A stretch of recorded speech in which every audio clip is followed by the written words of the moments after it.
Well, good morning. My name's Roger. I'm in the UK. I was born in Uganda originally, and I'm going to talk about my drum kit today. And today is the 11th of September. So that is 9/11.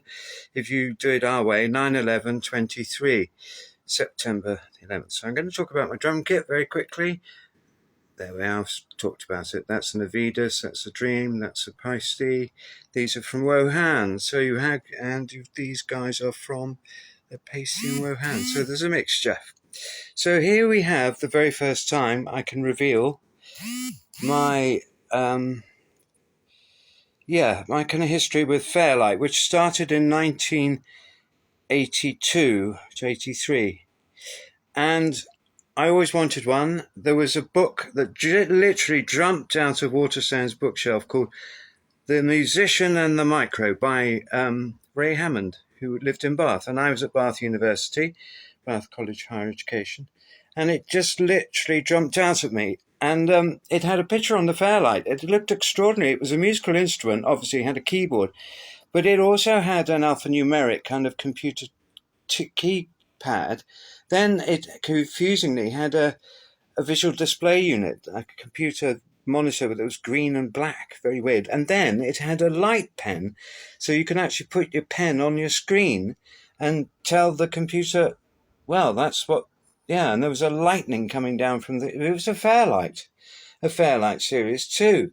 So I bought the book, and I was reading it avidly, and I suddenly it dawned on me that this was going to be the future of music, because computers were going to eventually get cheap enough and the memory fast enough and big enough that you could do all sorts of things with them, like run satellites. You've got somebody to the moon already on a small computer in 69. So there it was. And it became my quest to meet everybody mentioned in the book. There was a chapter on Hans Zimmer. I met him. There was a chapter on Peter Gabriel. I met him and managed to get a job after I graduated in 84. I was 20 years old when I graduated. I was a bit precocious, I suppose one could say. So I knocked on the door up at Psychosystems, and Michael Kelly was the managing director there. And he took a shining to me and he gave me a job. I had a music degree. I'd already written pieces of music for TV, film, radio jingles, concert music. All of it was pretty not very good. And then I taught myself.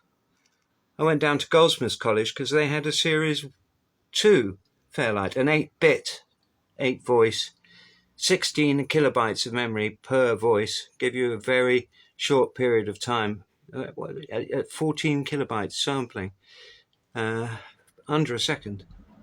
And these are the discs that I used for that very first time, some of them. And then I ended up at Psychosystems, where I took over from Phil Nicholas, because I've actually got his discs here somewhere. I've got the original demo disc from Phil Nicholas, used to demonstrate the Fairlight, and then Kendall Wrightson.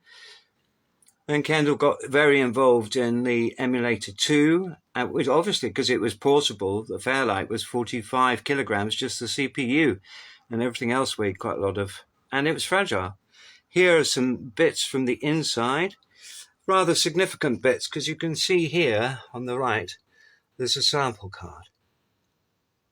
And it's got my name on it. So that's one of the very first ever 16-bit stereo sample cards.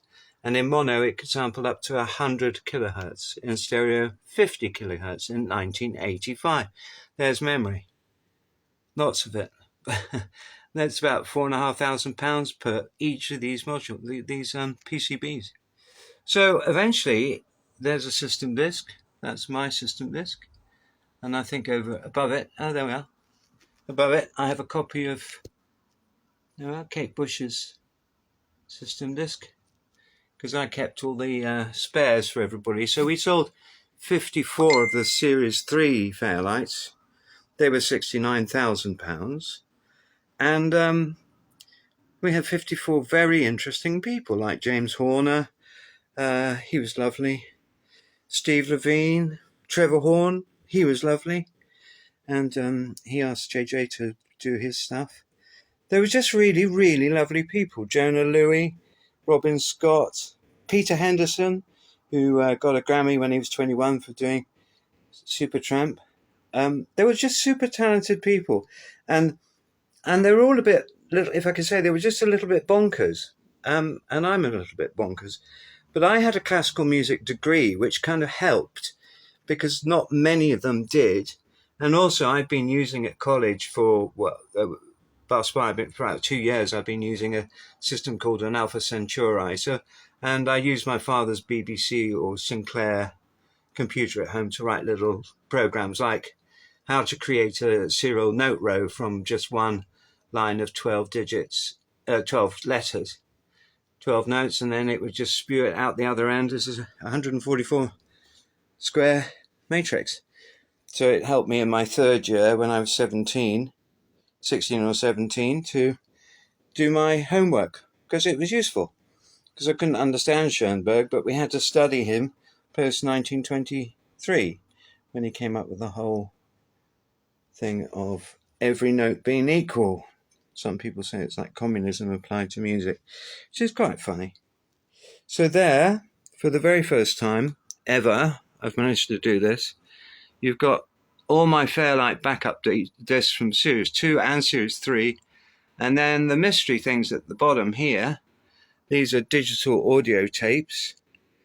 Each one is about an hour. Some of them are 40, some of them are 94.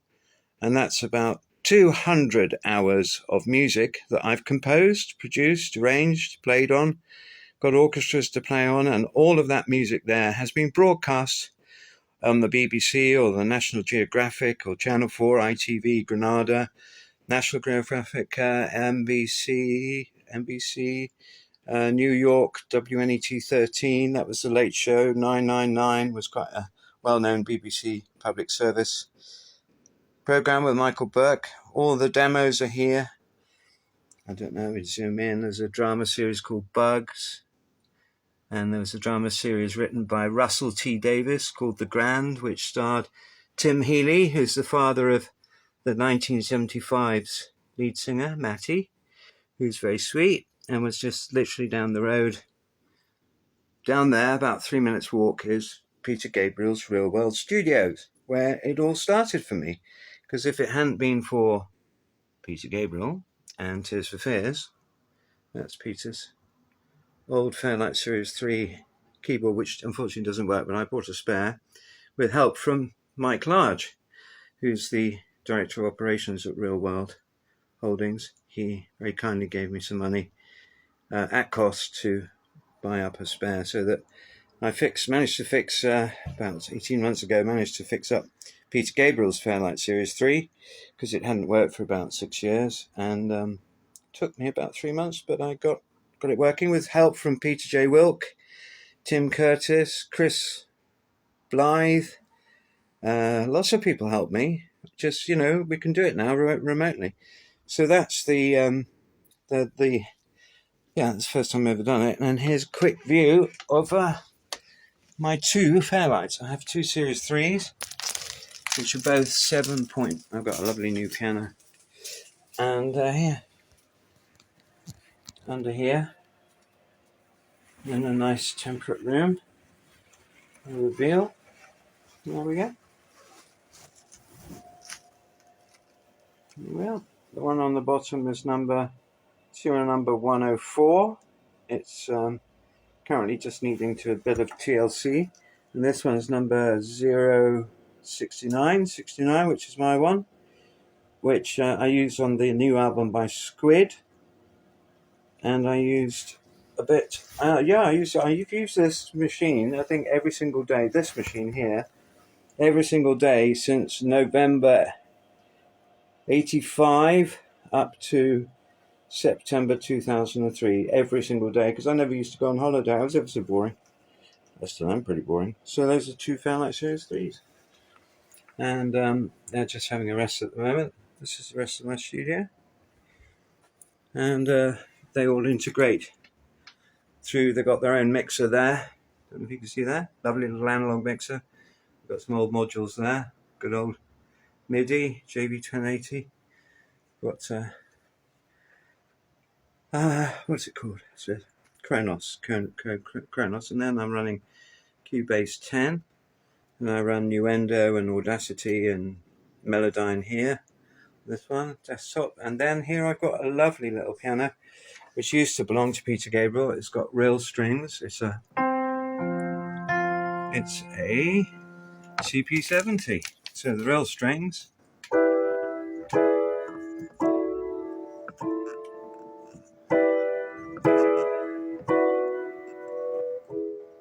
There we are. And then got one of these little roundy things as well. So there we are. And I've got a few photographs of people that were special. This is Michael Kelly, now an actor called Michael Culkin. He was one who first employed me at Psychosystems when I was just 21, I think. Thank you, Michael. And then I've got another mentor here. His name is Hans Zimmer. He's always looking over me. This is a photo I took of him. I think it's in Earl's Court when the MFX was launched. And then the other person who helped me enormously. Oh, there's the original boot disc in that frame for the Fairlight Series 3. That's November 85. And then there's a picture of Peter Gabriel, who used to own the company Psychosystems, which is now actually owned by Jonathan Cole, who used to be the managing director. And that's a Fairlight Series 3, all very nice and jolly, which was given to me. That was a nice picture given to me by Fairlight Los Angeles, because I ran the international user group meeting. And I've got a few more other things. And here's my son. This is Richard. And he's in Uganda, because I was born in Uganda. And just a thought here. This is Marrakesh. Just thoughts and prayers for those people. And obviously thoughts and prayers for our friends in Ukraine. Thank you for watching this. God bless you all. Stay safe. Don't do anything I wouldn't do. Let's keep the peace. Thanks very much. Bye.